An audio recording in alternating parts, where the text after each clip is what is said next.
कई साल पहले धर्मपुरी नाम के गांव में धर्मैया नाम का व्यक्ति रहता था। वो अकेला था, ना उसके कोई बीवी ना कोई बच्चे थे। धर्मैया का एक ठेला था। वो गांव के बाहर एक सड़क के किनारे था। वो उस पर बनाना लीफ ब्रेड ऑमलेट बनाकर बेचता था। वो तवे के ऊपर केले के पत्ते को रखता था और उसमें अंडे फोड़कर ऑमलेट बनाकर उसमें मसाला डालकर लोगों को बेचता था।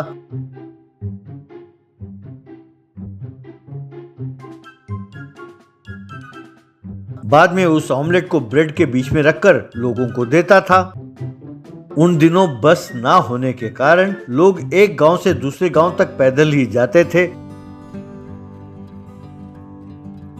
यूं पैदल जाते जाते लोग उसके ठेले के पास रुककर धर्मैया के बनाए हुए केले के पत्ते वाला ऑमलेट खाकर जाते थे।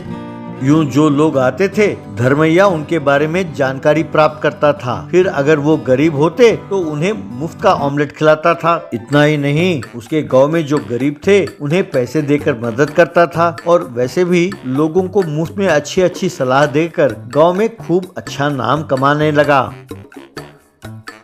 एक दिन जब अंधेरा हो रहा था तो एक धनवान और एक गरीब धर्मैया के ठेले के पास आए। धर्मैया अपना दुकान बंद कर रहा था। उन्हें देखकर, भाई साहब, आप लोग कहाँ से आए हैं? कौन है आप लोग? मैंने अभी अभी दुकान बंद किया है, यूं कहा। तब धनवान, भाई साहब, हम लोग कृष्णापुर से हैं। मैं चावल का व्यापारी हूँ। मुझे लग रहा है कि हमारे गांव में अकाल पड़ने वाला है, इसलिए मैंने सोचा कि सस्ते दाम में जहाँ चावल मिले वहाँ से खरीद कर अपने गाँव ले जाऊंगा, इसीलिए घर से निकला हूँ। और गरीब आदमी, भैया, मैं भी कृष्णापुर का रहने वाला हूँ। मैं चप्पल बनाने वाला मोची हूँ। मैं चमड़ी खरीदने के लिए निकला हूँ। मैं वहाँ जाना चाहता हूँ जहाँ चमड़ी सस्ते दामों में मिले। उसे खरीद कर अपने गाँव ले आना चाहता हूँ और लोगों के लिए चप्पलें बनाकर बेचना चाहता हूँ। तब धर्मैया, ये बात है। अब देखो भैया, अब अंधेरा हो रहा है और यहाँ कोई सराय या ढाबा तो है नहीं। आप दोनों मेरे घर आइए और मेरे मेहमान बनकर रहिए। कल सवेरे सुबह होते ही आप लोग जा सकते हैं। दोनों मान गए। घर पहुंचकर धर्मैया ने उन दोनों को बिठाया और धनवान को ढेर सारी सब्जी के साथ बढ़िया सा खाना खिलाया और गरीब आदमी को 2 सूखी रोटी और अचार दिया। ये देखकर गरीब हैरान रह गया। उसके बाद धर्मैया ने धनवान को खाट पर और गरीब आदमी को नीचे जमीन पर चटाई पर लेटने को कहा। दोनों लेट गए। तब गरीब आदमी अपने मन में, ये क्या? ये तो मुझे गरीब समझकर मेरा इतना निरादर कर रहा है। कोई बात नहीं, चलो। अगले दिन दोनों चले गए। कुछ दिन बीत गए। धर्मैया ऑमलेट बनाकर अपने ठेले में बेच रहा था।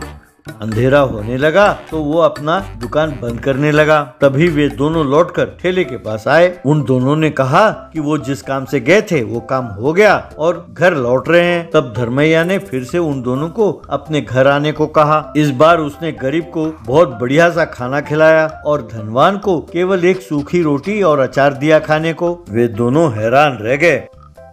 इस बार उसने गरीब को खटिया पर और धनवान को जमीन पर चटाई पर लेटने को कहा। उन दोनों ने ऐसा ही किया। धनवान हैरान होकर, ये क्या? ये ऐसा क्यों कर रहा है? पता नहीं इसे क्या हो गया। यूं सोचा।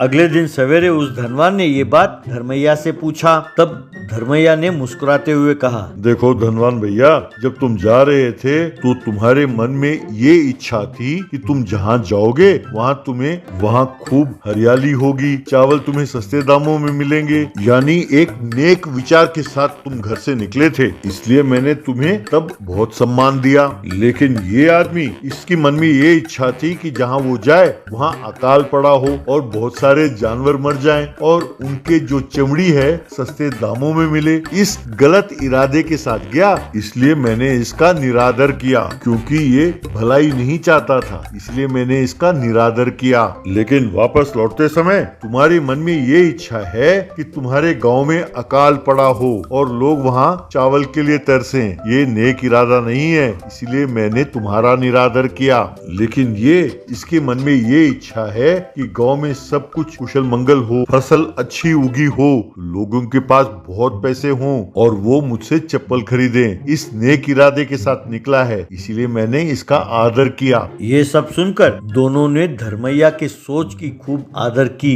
और उसे प्रणाम किया और वहाँ से खुशी खुशी चले गए।